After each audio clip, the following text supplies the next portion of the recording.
Okay, folks, how are y'all doing today? This is Archangel Michael with Phantom Regiment Paintball Team, and I'm going to do an unboxing of a product that a lot of people over the years have been waiting for something like this to arrive.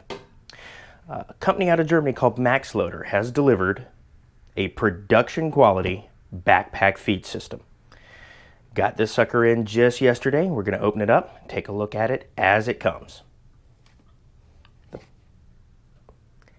Now, be forgiving of the packaging. This thing apparently came from Germany. Coach. USPS was not exactly kind to the casing, but it doesn't look like anything would have gotten through the cardboard itself. Just pop the tabs here. It's very simple, plain packaging. Nothing extravagant. Flip it open here. And let's see what's here on the top. A little certificate designating this is one of the first 100 units. A little nice thing they're giving out to everybody that jumped in early. It looks like I've got unit number 19 of 100. That's really cool. Let's see, an instruction manual. Paper print, looks like it comes in 5 languages. English, German, Spanish. Not sure and not sure. My guess would probably be Russian and Chinese. In a day and age where everyone is sending nothing more than just a simple quick start guide or a CD-ROM, which is less than useless if you happen to actually be out at the field, paper print manual, I really appreciate that. That's a good touch.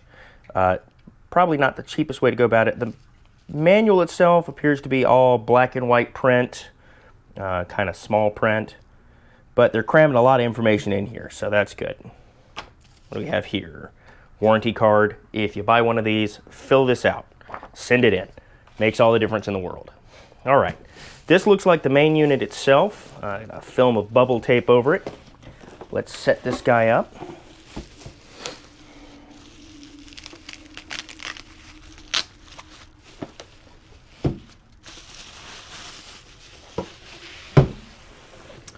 All right,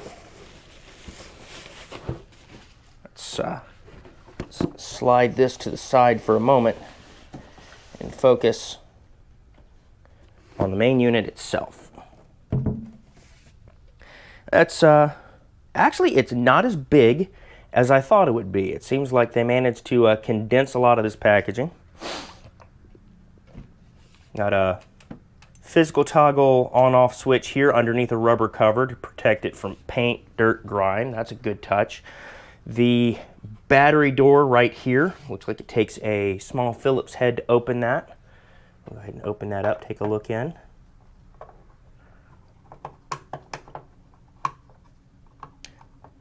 Just a few turns, and battery door pops off. The battery door is tethered. Pull this back so you can see that. And the screw is captive. The screw can't just simply be lost, it looks like. That's a nice touch.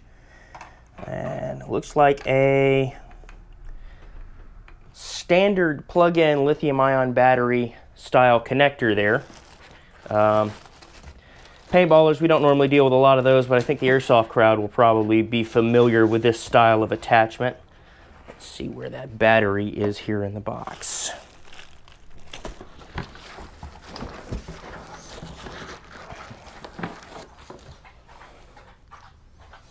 Here it is, one of these self-contained lithium-ion battery packs. And the charging port is right here beneath the screw. So the battery door's got to be open for you to plug it in and charge it. But from what I've read, it should get something along the lines of 100,000 shots out of a single battery charge. You're talking about 50 cases. So if you charge it before you go to the field, the odds of you needing to charge it while you're at the field sound like they'll be really slim. Obviously, we're going to do some field testing on that and make sure that that's exactly what it lives up to. All right. Let's take a look at what I think most people are interested in seeing, and that's how exactly does this thing work? Get these locking flap tabs here. They're spring-loaded. I like that.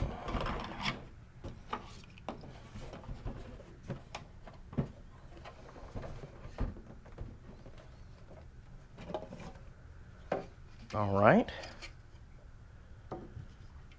This is very reminiscent of the cyclone drive that you'd find on the A5s and a lot of the other Tippmanns. And they pack the feed tube here inside the shell when they ship it, apparently. Well, you know, conservative use of space, I'll give them that. Now, looking down into it, it appears to be kind of a two-stage system. Let's open this up a little more. The feed tube here that feeds up from the bottom into this top spinner seems to just lift out. And you'll have this acrylic tube here and an elbow. And then this assembly, which is the top feed tray, just lifts right out and is joined with this little rod here to another feed apparatus at the bottom that feeds from the bottom of the case. Now looking down in there, it looks like it should be pretty simple to just wipe things out. Looking at how one might separate the shells, that looks to be a little bit more complicated of a task. So a thorough deep cleaning might be a little difficult to arrange. I'll have to look at that in more detail. The lower drive cone seems to be able to just lift out, and that lets you get all the way down into the mechanics of it in order to be able to wipe all of that out if you break any paint in here. Still, I'm thinking it probably won't be exactly the world's most simple task to do that.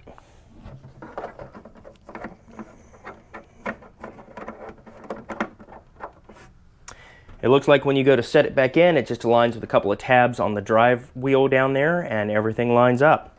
There seems to be just a little bit of play in this that I'm assuming is to make up for having the two rotor systems linked together so that there's any variation in diameter of the paint as it's feeding through the feed tube. It doesn't overpressure your paint. This guy just rests right back in there. Locks in. Drop this bad boy right back through, and there's some guide rings built into the wall that helps make sure it aligns properly. A little plastic tab on the edge of this that hooks into this tray. It feels pretty solid. Build quality wise, it feels very rugged. It's got a little bit of flex to it, but something this big, if it had no flex, would be a little on the brittle side. Looking at the fit and finish, a little bit of flashing on the plastic, a couple of mold cut lines here from where I'm assuming several of these were molded in the single injection process. Got to take in with this the grain of salt that this is one of the first 100 made. You could almost call it a beta. I'm sure some of these little details like this will be worked out as they go into continuing production.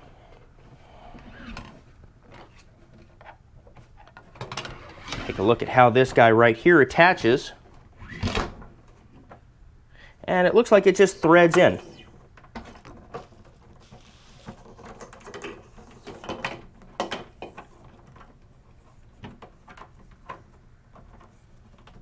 Looks might be deceiving.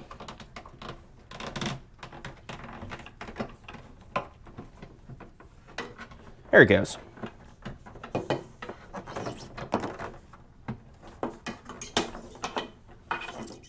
And there we go. It threads in right there. Paint would feed through this bad boy here.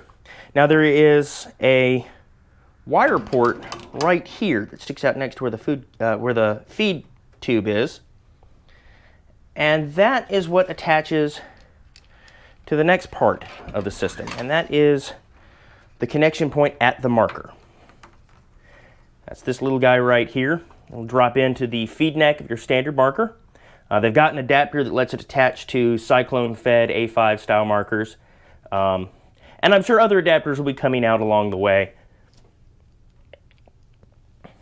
It looks very similar to the threaded connection ports like you'd find on radios, where you just kind of plug it in And it's got a little alignment slot in there, so it can only plug in one way. Bit of plastic flash there, kind of making it where this one doesn't want to line up quite right. We'll fix that right quick.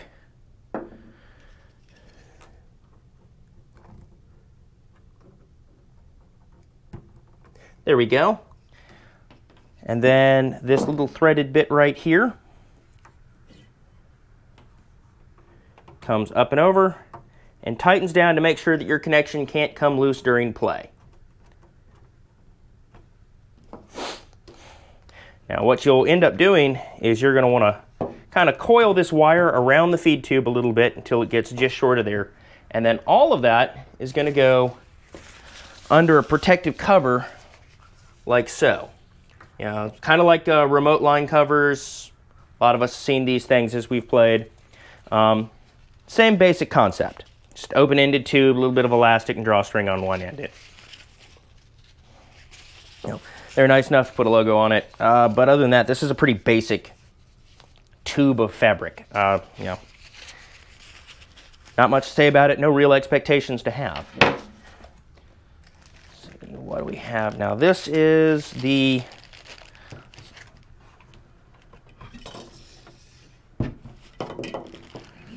charging plug. Looks like it's going to be a pretty simple, you know, proprietary style, but still simple charging plug apparatus. And it comes with a variety of adapters for you internationals. Let's see.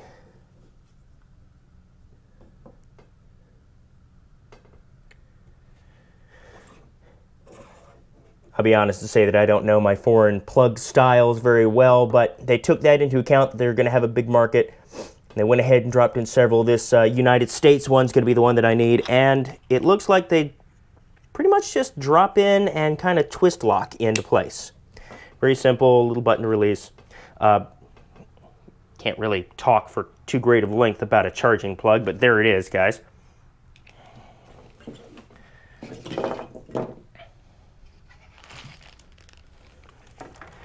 Next item of note in the box is this cleaning brush.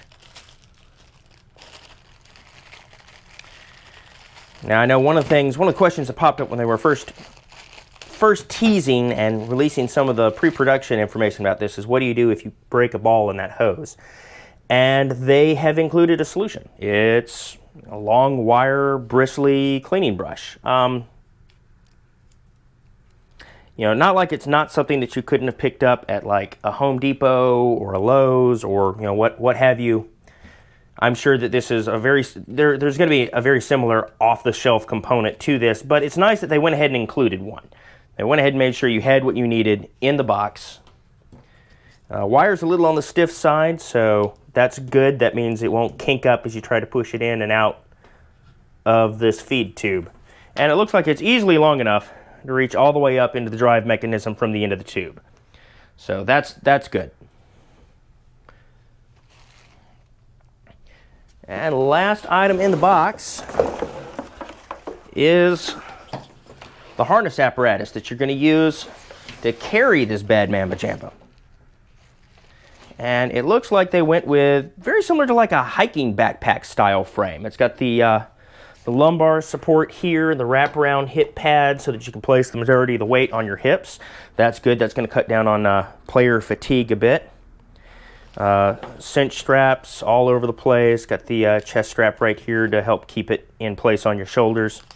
Looks like maybe a radio pouch. I'm not exactly sure what the intention for this guy is. They got a pouch here on the right hand shoulder, and it looks like it's attached with a Molly style webbing.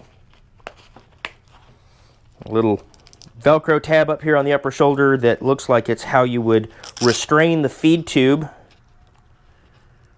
over your shoulder so it doesn't slop over.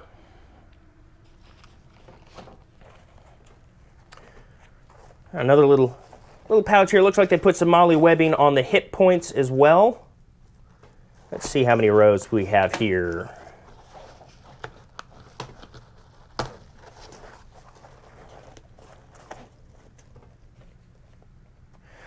Looks like 4x3 usable. It looks like there's the edge of another strap here, but I don't think you'd be able to put anything on that.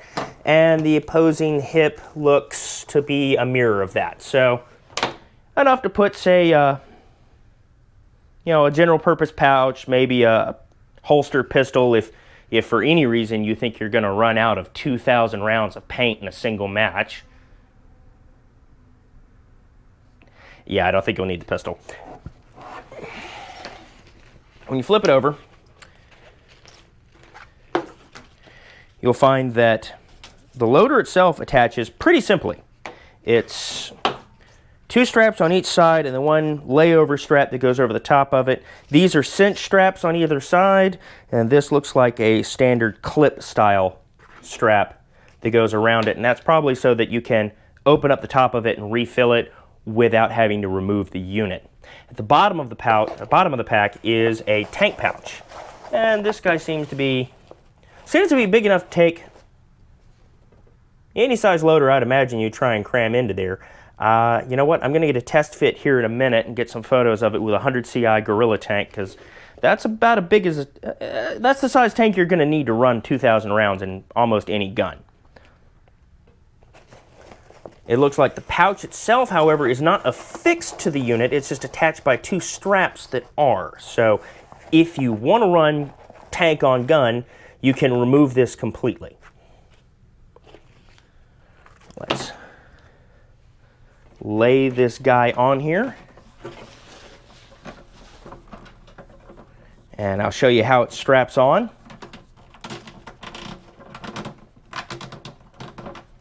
Right after I, take some of the things that I've already put on and probably should have waited.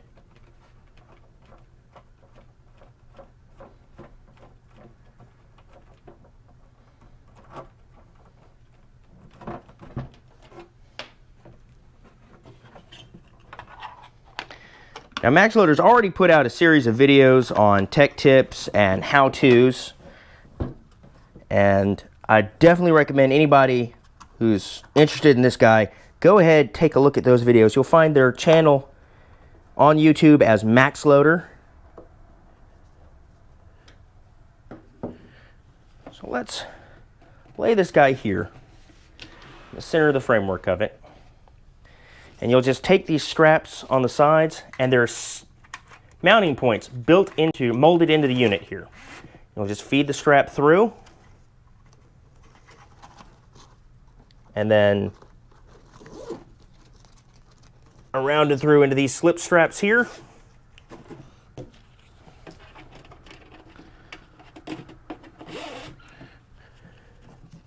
Don't snug it in too tight till after you've got a chance to get everything centered.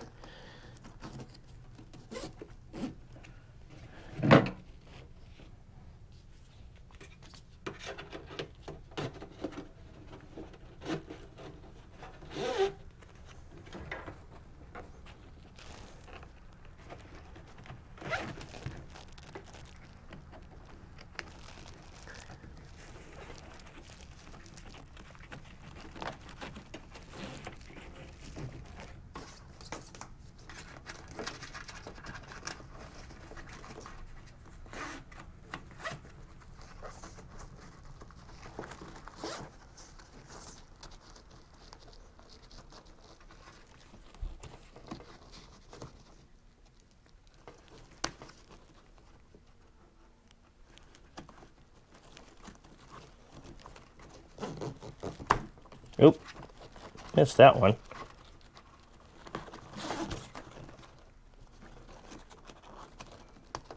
There we go. And then you want to try and shift around a little bit, center it on the load of this before cinching it down and making sure that nothing's going anywhere. All right, I noticed I didn't put the top on this thing before I mounted it on there. Let's go ahead and do that right quick before we throw the top strap on. When you go to put this on, it just sets on the top. It is, everything's properly aligned in there. I probably should have done that before I tipped it over. There we go.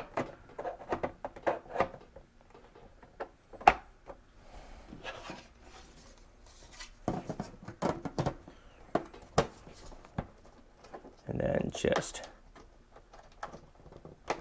latch this guy in.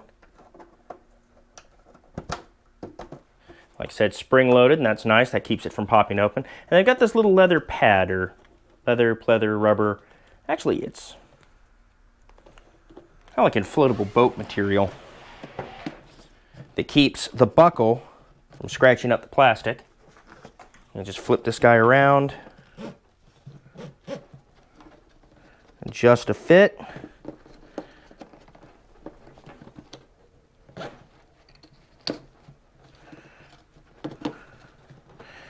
Tighten it back down.